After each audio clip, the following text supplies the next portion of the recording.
Salakiaki, my camera died, and I didn't even know it. So I'm gonna pick up again where I left off. I already saw the videos going kind of long, so I'm gonna unfortunately have to break this in two segments. We're talking about death, and if this is the second segment, check out the first one, and this is the continuance to that. Let me see. And their dead bodies, this is Revelations 11 and 8, by the way. And their dead bodies shall lie in the street of that great city, which spiritually is called Sodom and Egypt, where also our Lord was crucified. And by Lord, I mean it was physically and spiritually. The Lord was crucified by the same people that are running the world now, the wicked.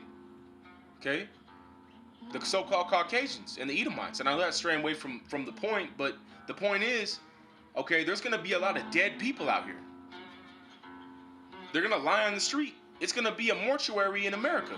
It's a big ass mortuary. It's a big ass crematorium.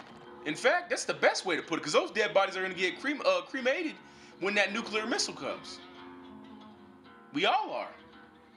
In fact, I have a testimony. I had a dream a while ago, and as vain as it was, because it was, you know, how dreams be, you know, they have things and instances of your life that, you know, are useless. But the point was, when I was in the dream, I was in a building in like a downtown environment, and I was looking out the window, and my mom came out of nowhere, and she was like, "This is it." And all I saw was a big light, like a blinding light. I had to turn my head. And it was a nuclear bomb that went off in the middle of the city. And as it went off, after the light kind of deteriorated just a little bit, enough to where like you could kind of like go back and look at what was happening. And all of a sudden, you see a big like wall, like a physical wall of fire start rolling. Like, and it was like a good like 10 miles out. So I turned back. The instance of fear hit me. It hit me immediately, and then everybody I was with all started huddling like, "Oh, no, this is it. And I'm looking at this wall of fire, and it's coming fast. It's coming. It doesn't have mercy. It doesn't have emotions. It's there to do a job. And when I was watching it, it was coming, it was rolling, and everything after that, all I saw was fire. Everything that went into the fire never came out the fire. It was just there. And then when it hit me, all of a sudden, before it hit me, I was praying, Yahweh Shemi Al Shai, Yahweh Shemi Al Shai, Salak. I'm so sorry. I'm so sorry for everything I've done in my life and in my past lives. I wasn't asking for saving. I wasn't asking for mercy. You know, in a degree of like salvation. I was praying for, you know, my soul, because there was nothing at that point that I could do to stop what was happening. And that was an acceptance of death. And that was a dream I had, you know. And I accept that. So you could be pushing this truth and pushing the word, you know, watching GMS videos every day, or watching other brothers' videos that are edifying, like DTA, you know, or people around the world, even for that matter, that don't acclaim that surname. But it doesn't matter. Your lot is already there. It's already been decided. Death. There's going to be a lot of dead people out here in these streets, man. Everywhere. When that day comes, and the so-called white man shows his teeth, and people start realizing these people out here, these other nations, and everybody in America and globally, that the system that they put everything and invested everything into was a lie. It was a scam. It meant nothing. They're going to go nuts. They're going to go bananas. They're going to go cuckoo for Cocoa Puffs. Literally. In the streets. So you could step out the house, and you could have even been pushing this truth, like myself, for example. I always use myself as a first example. But you could get hit by a bullet, because it's going to be a rain show in that day. You know how many guns are in America? You know how many guns are around the world? You know how many guns are going to be popping off in that day? There could be, you could even try to hide in your closet, and if that bullet has your name on it, it could go through your whole wall. It's an assault rifle, a 7.62 round. It go through your wall into your motherfucking heart. It had your name on it. It was destined. It was destined for you to die. It was preordained for you to die.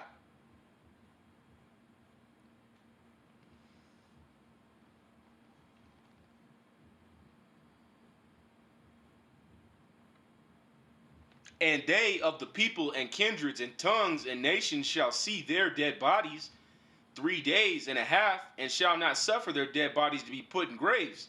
So it's not going to be burying people. There ain't going to be a mortician or a grave tenant trying to put people in the ground. There's going to be way too many dead bodies. So if you imagine, those bodies are going to consist of not only those that were righteous, of the 1/3 and the elect, but it's also going to consist of the left side too, and the innumerable amount of people that are wicked, because they're definitely not going to escape judgment. Absolutely not.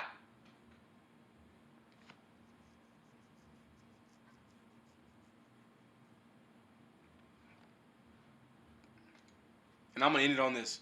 I didn't really intend for this video to go that long, but the Spirit kind of just hit me, and you know, wanted to get this testimony out for those that are watching. So hopefully it was edifying. I'm gonna end on this. Ooh, let me see.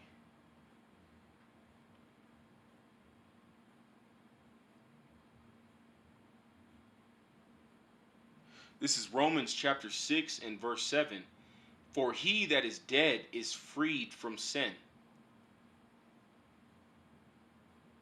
It's not even really needed to go into what that is getting into. That's what I want. You know, cut and dry, not cutting corners. That's what I want. I hope for death. I hope for a better world than what we have now, because it's a terrible place that we live in these times. It's a terrible thing that we, you know, are doing the things we're doing. And to know that if all we have to do is die in order to be absolved of that, one more time, out of the many times we die, why not? Why not?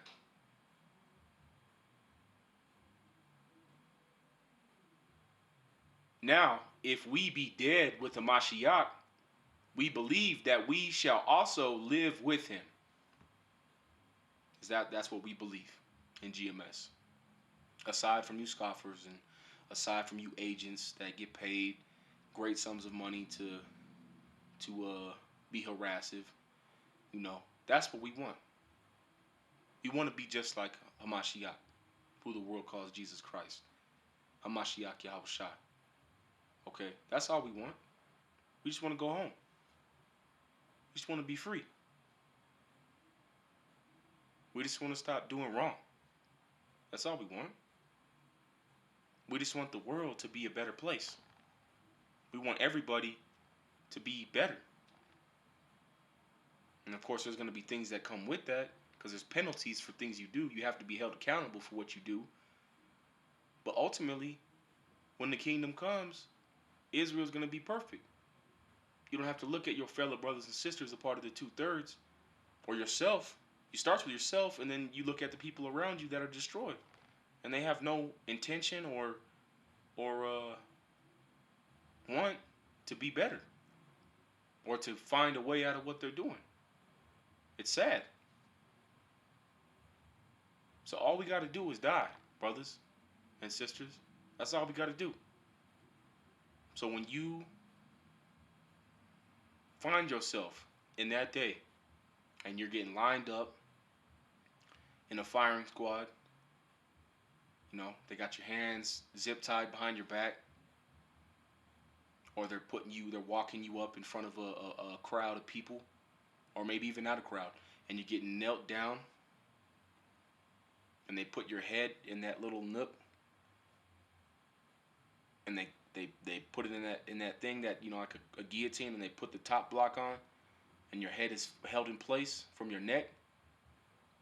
Just close your eyes when you're in that firing line, or if you catch that stray bullet and you believe in Yahweh Shem Yahushua. Just close your eyes. It's probably gonna hurt. It's gonna hurt real bad. But that's not the point. Just close your eyes and pray, and it'll be over. It'll be over quicker than you think, and we will all finally be free from death, from never-ending consequences, from our sins and our transgressions. Our people will be where they need to be. The nations will do their sentence that they deserve, and they will be put in place, and they will be better than ever. These heathen nations, these other nations of the world, they're going to be better than ever. We're going to have the world fluidly revolving around the Most High. We're going to have multiple planets, multiple star systems, in Esau's wicked language, universes that the Most High has prepared for his people and in the world, okay, to dwell on. You may be able to go catch you a ride in a chariot, a so-called UFO, and go visit your brother in a different star system, solar system, and you'll be there in a blink of an eye. And then when you come out the ship, you can fly. You can be free. You can feel the air in your face. You can breathe fresh air. Like the movie Avatar, when he gets that body of that alien creature, and he gets out and he was in a wheelchair. That's what we are. We're in a wheelchair right now. We're handicapped because we're bound by sin. We're handicapped. And he puts his foot on the soil, and he just like wiggles his toes, and it crushes the soil. Like he feels the soil in between his toes, and just fresh soil. Like it, you can't beat it. When you take that breath of clean air, that's doesn't have toxins in it. You know, women by the masses.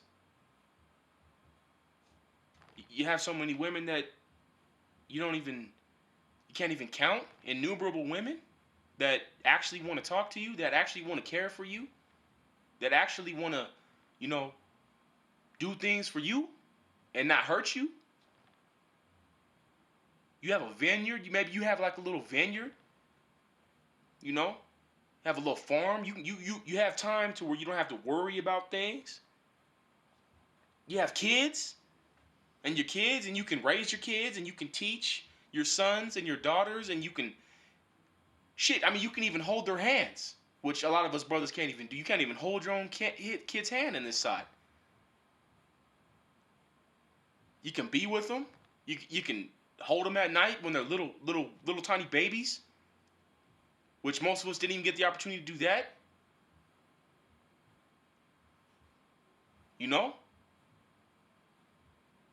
Be able to see the Messiah, because he's not getting harassed around the earth, trying to get killed by the Herodians or the wicked Pharisees and Sadducees, or the wicked of the world, trying to prove him not to be.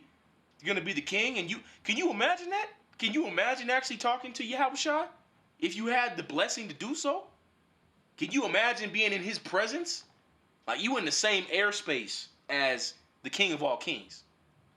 You in the same, you just put your head down like oh my God. But can you imagine if he said something to you? Can you imagine possibly having a conversation with Yahushua? That's what Israel has to look for. That's what Israel needs to die for. All we got to do is die. Close our eyes and die. That's it. So that's the wrap on my lesson. I'm going to go ahead and do another lesson here next week on life. Hopefully it's edifying, and I pray to the Most High that this was edifying. I want to thank everybody that took the time to watch this, and hopefully reach people that it needed to reach. And I want to say Call Halal Yahweh Bahasham Yahushai, Barakatah Yahweh Barakatah Yahushai. And I want to give double honors to the elders of GMS, starting with the elders in New York, to the elders in other camps, peace and blessings to all you brothers out there on the highways and byways doing what you got to do to meet that death. Hopefully we can all be free. Hopefully we can all talk to each other soon. In the Lord's name. So with that, say shalom.